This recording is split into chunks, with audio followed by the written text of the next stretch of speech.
If you have been wanting to start collecting or are in the market for some new fragrances, then this episode is for you. I have some of the best designer fragrances coming up. You guys better buckle up as we look at your first top 10 designer fragrances. Let's start with some of the fragrances that you could wear to work. These should be or could be a staple in anyone's collection. First one is going to be Prada L'Homme. It's a beautiful, clean, powdery violet and iris fragrance. It's not very lipsticky. Gorgeous fragrance. Absolutely wonderful. It has the notes of patchouli and a note of mutt. This note makes sure that this one doesn't become too floral throughout the day. Of course, if you like this scent profile and you want something for the really hot days and you want something very similar, you could also go for the Prada L'Homme Low, which is the light blue one. This one right here is just a little bit lighter and brighter. Or you could go for something even deeper for the fall and winter if you love this scent profile, and you could go with the Prada L'Homme, and it's the Intense. It's a popular one in the fragrance community. It's an absolutely gorgeous fragrance. It's one of my favorite ones that I have out of my entire collection. And if you're like me, you'll probably end up with all three of these. There is another one that I think from Prada that's worth having as your first 10. And it is going to be Prada Luna Rossa Carbon, this one right here. It's a beautiful fragrance. It's a little bit on the stranger side. It has some metallic notes and some coal in here. It's a gorgeous fragrance. Definitely unusual. Absolutely love it. It does smell along the lines of, Dior's Sauvage. If you like Sauvage, then this one is going to be a lighter, sort of a Prada approach to it. Although I think that the Sauvage is going to be a little bit harder to wear at work. And if you want to go with the Sauvage, then I would go with the Eau de Parfum. It's my favorite one out of the ones available, except for the brand new one, which is the Elixir. This one right here. Now, Elixir is going to be still a Sauvage, but it's going to have the note of licorice in here, which gives it just a tad of a nostalgic, feeling. It is also a beast mode performer, and it could be a little bit overwhelming, if you wear it to work. Careful on your sprays. It's an absolute stunning fragrance, though, if you like the Sauvage profile with a little bit of licorice in it. But, like I said, out of these that sort of smell alike, for the first one, I would go with the Prada Luna Rossa Carbon, since it's going to be the easiest one to wear out of these. And it has a cool sort of metallic feeling to it, which is unusual. And you'll definitely get compliments with the Carbon. With the Sauvages, I like the Eau de Parfum the best. It's my favorite. The same thing goes for my next one, which is a Chanel that I put in this list. And it is Bleu de Chanel. I smelled the original Bleu de Chanel on a client of mine the other day, and it is still a wonderful fragrance.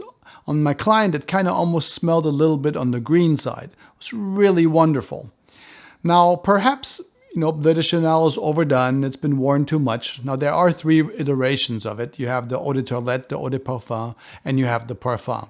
But let me know in the comments whether you think it's overdone or not. As for me, I like layering all 3 of them. Eau de Toilette, Eau de Parfum, and Parfum. But if I could only pick one out of the 3 for my first 10, then I would pick the Eau de Parfum. It's sort of right in the middle of all the 3 fragrances. This is a beautiful ambery citrus with a smooth touch of florals and a hint of smoke. Perfect for my spot number 3. YSL also has a fragrance that I want to put in this list, and it should be one that should be in your first top 10. And it is going to be the La Nuit de l'Homme. Now, I know you guys out there realize, just like me, that over the years, this one has sort of weakened and it's not nearly as powerful as it used to be. Fortunately, I have a little bit of an older formulation. So instead of going out and getting the YSL La Nuit de l'Homme, what I recommend is going out and getting the Blue Electrique. You guys in the United States right now are freaking out. You're freaking out, ain't you?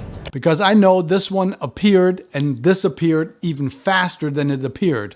So Blue Electrique is my choice for you guys in Europe, as this one is readily available at any store in Europe. As I was just there, it was everywhere. So easy to find, beautiful fragrance, if you like the scent profile of La Nuit de l'Homme. For you guys in the United States, I recommend going out and getting the L'Homme Eau de Parfum, similar in some ways to the Bleu Electrique and La Nuit, and it will hit the spot with the cognac and the bitter orange note. This is the one I've been reaching for when I can't make up my mind which one to wear from this beautiful line.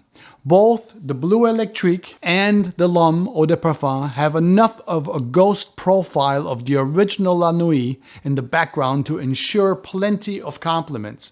Both of these are exquisite. I love them, and that's why they are in my spot number 4. Dolce & Gabbana, the one, should also make it in your first top 10 list, or the first 10 you buy.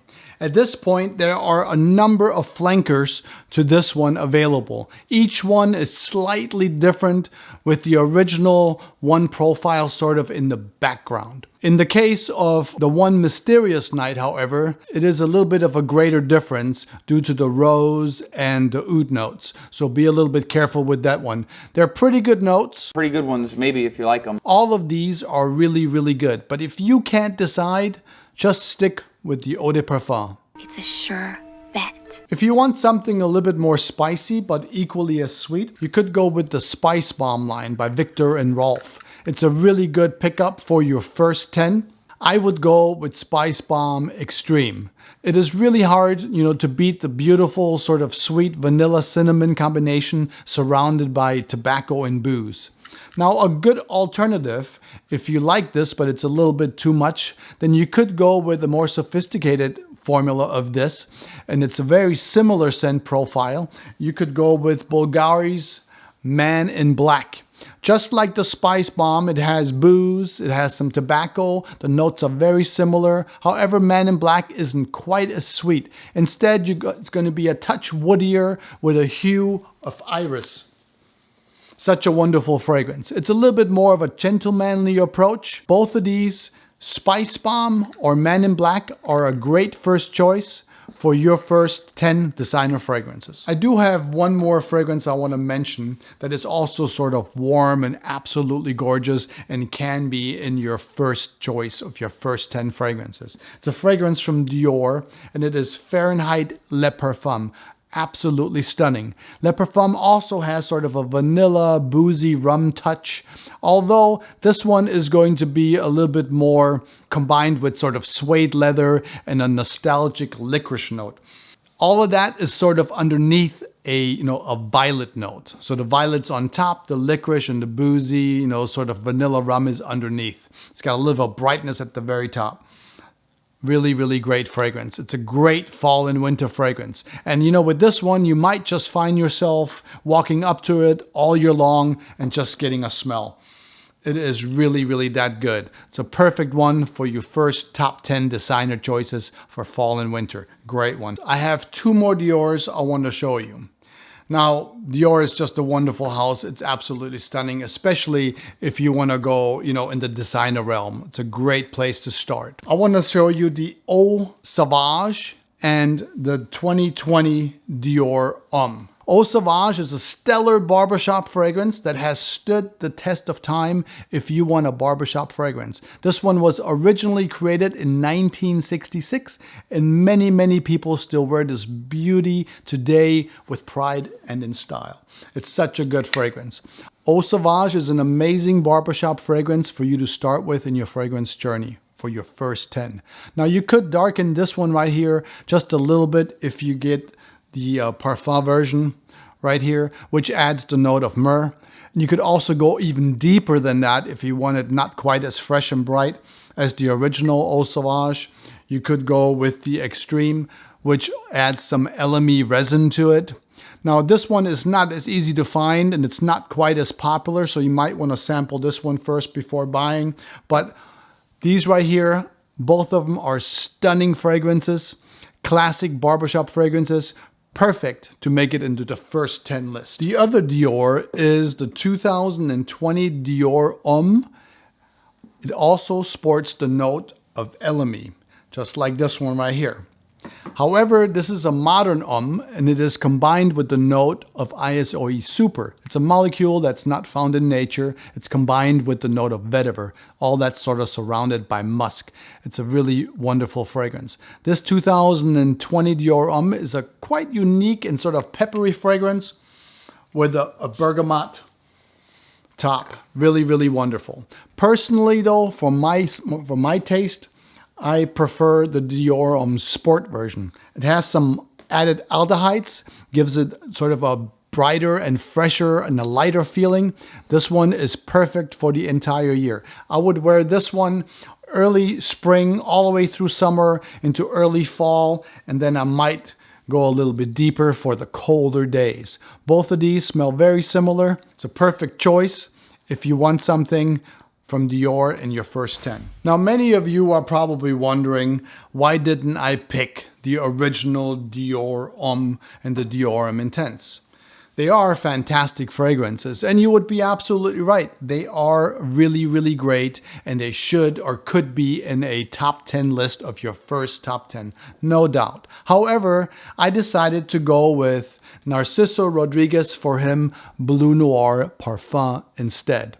For me, the price and the availability made the decision for me. For him, Bleu Noir sports the same gorgeous iris note, although not quite as lipsticky as the Dior Homme Intense. Wonderful fragrance right here. There's also some musk, suede, leather, and some spice. Altogether, this is a truly beautiful iris fragrance, available at a good price usually.